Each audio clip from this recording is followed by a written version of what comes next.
పల్నాడు జిల్లా పిడుగురాళ్లలో గంజాయి అక్రమ రవాణాపై పోలీసులు కీలక విజయాన్ని సాధించారు. ప్రత్యేక నిఘా నేపథ్యంలో నిర్వహించిన దాడుల్లో 6 మంది నిందితులను అరెస్ట్ చేసి, వారి వద్ద నుండి 9 కిలోల 869 గ్రాముల గంజాయిని స్వాధీనం చేసుకున్నారు. జిల్లా ఎస్పీ బి. కృష్ణారావు ఆదేశాల మేరకు పిడుగురాళ్ల సిఐఎస్ వెంకటరావు తన బృందంతో విస్తృత తనిఖీలు చేపట్టారు. అందిన రహస్య సమాచారంతో డ్రైవర్స్ కాలనీ సమీపంలో ఉన్న ప్రాంతంలో దాడులు నిర్వహించారు. ఈ దాడిలో గంజాయి కలిగి ఉన్న 6గురిని అదుపులోకి తీసుకుని ఎన్డీపీఎస్ చట్టం కింద కేసు నమోదు చేశారు. గురజాల డీఎస్పీ ఎం. మహేశ్వరరావు పర్యవేక్షణలో ఈ ఆపరేషన్ కొనసాగింది. ఈ కేసును ఛేదించిన పోలీసు బృందాన్ని జిల్లా ఎస్పీ అభినందించారు. జిల్లాలో మాదకద్రవ్యాల నిర్మూలనకు కగిన చర్యలు కొనసాగుతాయని అధికారులు తెలిపారు.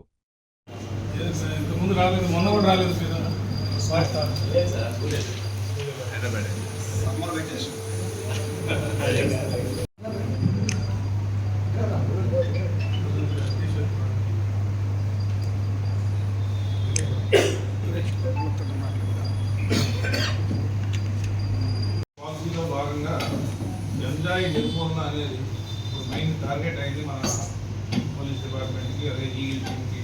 అందులో భాగంగా ఎస్పీ గారి ఉత్తర్వుల ప్రకారము, ఎస్పీ పల్నాడు గారి ఉత్తర్వుల ప్రకారము నిన్న సాయంత్రము మా పిడుగురాళ్ల సిఐ గారు వెంకటరావు గారికి మరియు ఎస్ఐ నాగరాజు గారికి నమ్మదగిన సమాచారం వచ్చింది గంజాయి గురించి. దానిపై వాళ్ళ టీం తీసుకుని వెళ్ళి డ్రైవర్స్ కాలనీ, పిడుగురాలపట్నం శివార్ డ్రైవర్స్ కాలనీ దగ్గర ఒక 6 వ్యక్తులను పట్టుకున్నారు.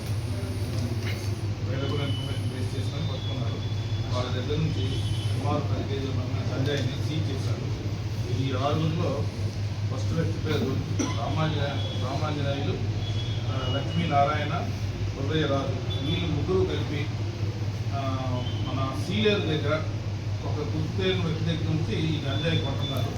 గంజాయిని సుమారు కేజీ 5,000 లెక్కన తేడం ఈ మన పిడుగురాళ్ల చుట్టుపక్కల ముగ్గురు వ్యక్తులకి కేజీ 10,000 లెక్కన అమ్ముతున్నారు. 5,000 10,000 లెక్కన అమ్ముతున్నారు.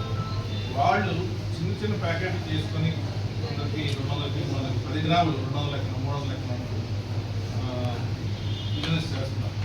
ఆ నమ్మకం సమాచారంపై 6గురిని అరెస్ట్ చేశారు. అందులో మొదటి వ్యక్తి పేరు రామాంజనేయులు.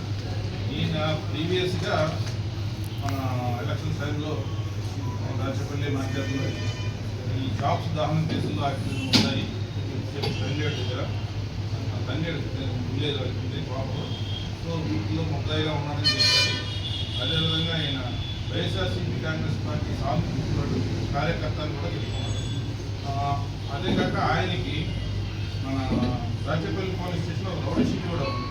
సో ఈయన మీద అయితే ప్రీవియస్ కేసులు ఉన్నాయి. ఈ రౌడీ షీటర్ కూడా ఈయన మెయిన్ లేబర్కి మిగిలిన ఇద్దరు తీసుకొని సీలియర్ నుంచి తెస్తున్నాడు. వెళ్ళి అక్కడి నుంచి కొనుక్కుని వ్యక్తి కారణం తర్వాత ఈ ముద్దుల ద్వారా చుట్టుపక్కల వాళ్ళకి అమ్మడం చేస్తున్నాడు. గత సంవత్సరం 2-3 సంవత్సరాల నుంచి ఈ బిజినెస్లో ఉన్నాడు. సో వీళ్ళందరినీ ఈరోజు నిన్న సాయంత్రం అరెస్ట్ చేసాం. ఈరోజు కోర్టులో ప్రొడ్యూస్ చేస్తున్నాం. ఈ గంజాయికి ఎవరు మత పదార్థాలకు అలవాటు కాకూడదు. మీ తరఫున తెలిసిన వాళ్ళు ఎవరైనా అటువంటి అలవాటు అయితే మన చెబితే వాళ్ళు డీఎడిక్షన్ సెంటర్స్ కూడా పంపించి వాళ్ళకి యూజ్ చేస్తాము. ఈ గంజాయి అలవాటు వలన మొత్తం యువత నిర్వీర్యం అయిపోతుంది. అదేవిధంగా వాళ్ళ ఫ్యామిలీలు నాశనం అయిపోతున్నాయి. అది కాక ఈ అలవాటు పడి దీని గురించి వాళ్ళు చాలా క్రైమ్స్లో ఇన్వాల్వ్ అయిపోతున్నారు యూత్. కాబట్టి ఎట్టి పరిస్థితుల్లో ఇలాంటికి దూరంగా ఉండాలని యూత్ని నేను కోరుతున్నాను.